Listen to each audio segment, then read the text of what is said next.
Her name is on every list of the greatest movie stars who ever lived. She wore the little black dress, she carried the cat, she was breakfast at Tiffany's. But here's what most people never talk about. The woman who became the world's most elegant film star spent part of her childhood eating tulip bulbs to survive.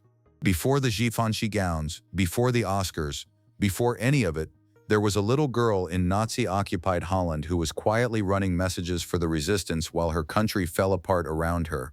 And that was just the beginning. What actually happened to Audrey Hepburn, the full story, is nothing like the version most people think they know. Her name wasn't even Audrey Hepburn.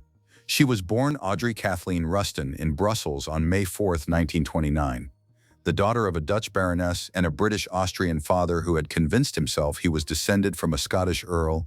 When World War II broke out, her mother quietly changed Audrey's name to Edda van Heimstra to hide her British roots from the Germans. On paper, she didn't exist. Her father, Joseph Ruston, had already been gone for years by that point. He walked out when Audrey was 6 years old. Drawn deeper into fascist politics, he simply disappeared from the family's life and never looked back. Audrey talked about it decades later, and the words she used were blunt. She called it the most traumatic event of my life, a 6-year-old girl. Abandoned. No explanation given. She was sent to boarding school in England for a time. But when war swept across Europe, her mother moved her to Arnhem in the Netherlands, believing neutral Holland would be safe. It wasn't. And what came next would mark Audrey Hepburn for the rest of her life. The German occupation of Holland was brutal in ways that are hard to overstate. For a young girl watching it unfold, there was no escaping it. Audrey watched neighbors dragged from their homes. She saw deportations happening in the street.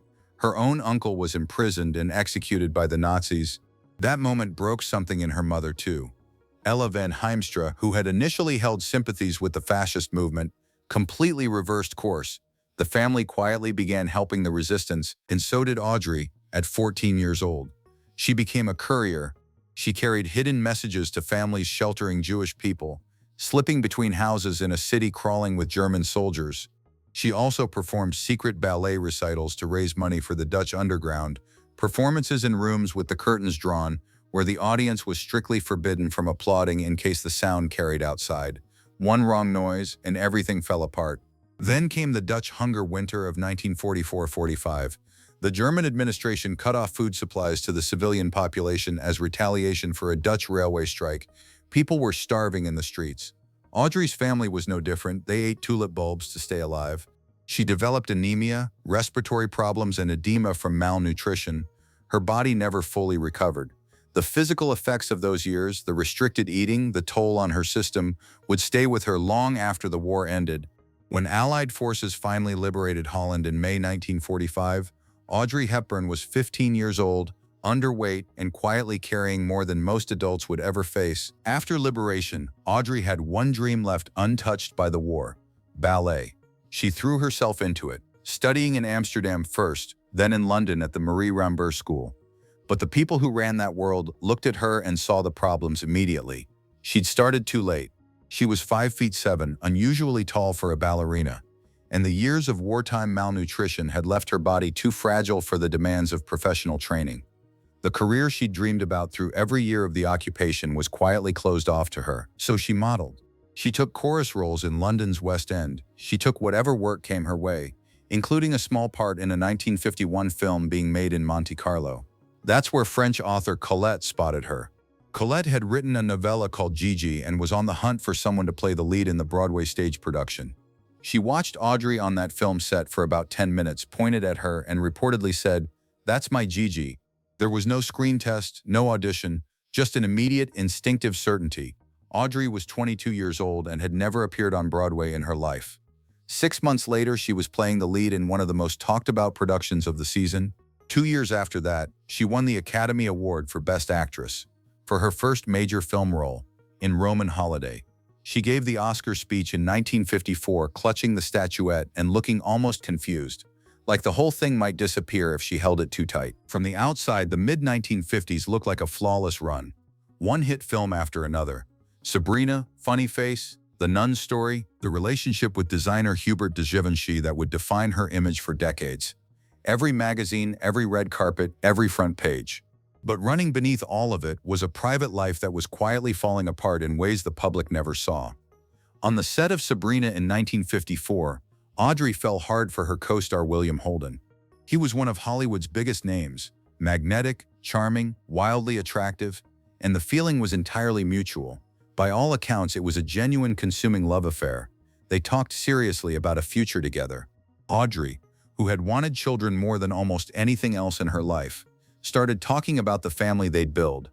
Then Holden told her the truth. He'd had a vasectomy. There would be no children. She ended it immediately. That was it.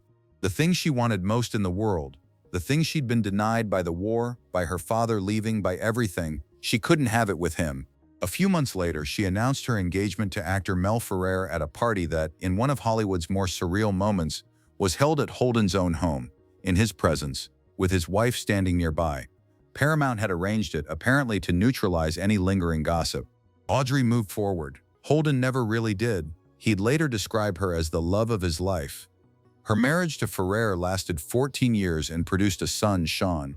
But the accounts that emerged over time painted a complicated picture. Director King Vidor, who worked with them both on War and Peace, described Ferrer as a Svengali figure, someone who controlled his wife's career decisions, did all the talking for her, and by some accounts personally collected her salary on her behalf. With his own career stalling while Audrey's kept climbing, the dynamic became increasingly strained. There were miscarriages, multiple, painful, and largely private. She carried that grief quietly while showing up to set every day and delivering performances critics called extraordinary. The marriage finally ended in divorce in 1968. In 1964, Audrey Hepburn starred in My Fair Lady, one of the most expensive and anticipated productions in Hollywood history. The role of Eliza Doolittle had originally been played on Broadway by Julie Andrews, but producer Jack Warner didn't believe Andrews had enough film star power to carry a $17 million production. He wanted Audrey. Audrey got the part. Then the studio decided her singing voice wasn't strong enough to carry the film's musical numbers. She worked with coaches. She recorded her own vocals. And then, largely without her consent, those recordings were set aside. Soprano Marni Nixon was brought in to dub her voice for the majority of the songs. Audrey found out. She was devastated and furious, but had no power to stop it. The film was released. It was a massive hit. It received 12 Academy Award nominations. It won 8 Oscars, Best Picture, Best Director, Best Actor for Rex Harrison, and a string of technical awards. But there was one nomination it conspicuously did not receive, Best Actress. The Academy looked at a film that had just swept the awards season and left out the woman who had carried it. On Oscar night, Audrey was invited on stage to present the Best Actor award, which Harrison won, and stood there with a smile while the cameras panned across the room to Julie Andrews, who that same year had played Eliza's role on the stage and was now nominated for Mary Poppins. Andrews won Best Actress. In her acceptance speech, she thanked Jack Warner, the producer who had shut her out of My Fair Lady, for making it all possible. Audrey took it with grace. Publicly, she was perfectly composed, but people close to her said the Oscar snub cut deeply in a way that didn't fade quickly. After Wait Until Dark in 1967, Audrey largely walked away. She stepped back from Hollywood at the height of her career, remarried, an Italian psychiatrist named Andrea Dotti, had a second son, Luca, and tried to build the quiet, grounded family life that had been slipping away from her for years. Dotti turned out to be a serial cheat. He was photographed repeatedly with other women. The press covered it openly. The marriage limped along until 1982 and then finally collapsed. She appeared in films occasionally through the 1970s and 80s, Robin and Marion with Sean Connery in 1976, a few others. But the hunger for Hollywood that had defined her earlier life was simply no longer there. What replaced it was something quieter and, by her own account, far more meaningful.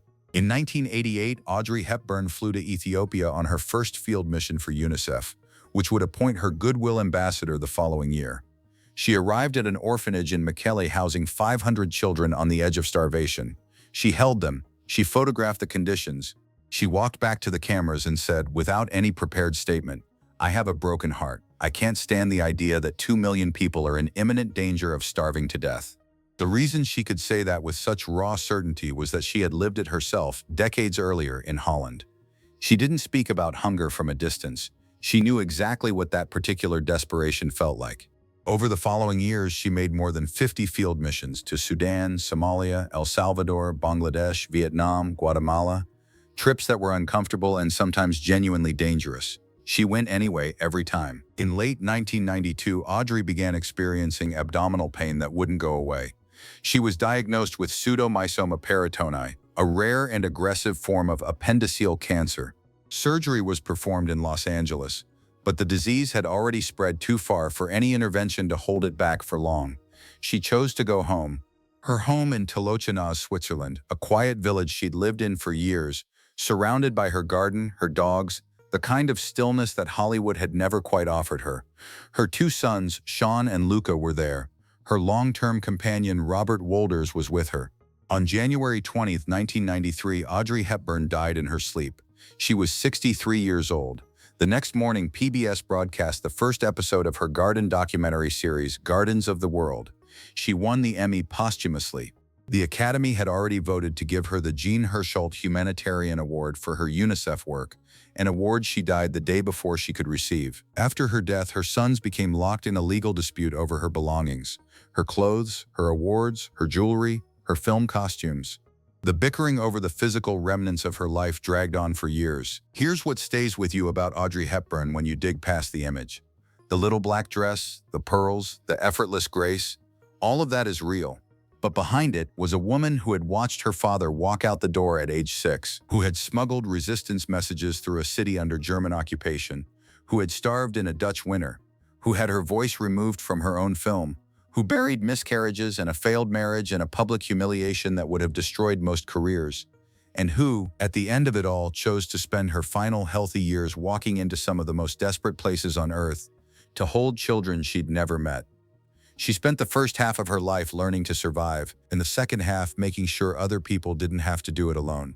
That's who she actually was.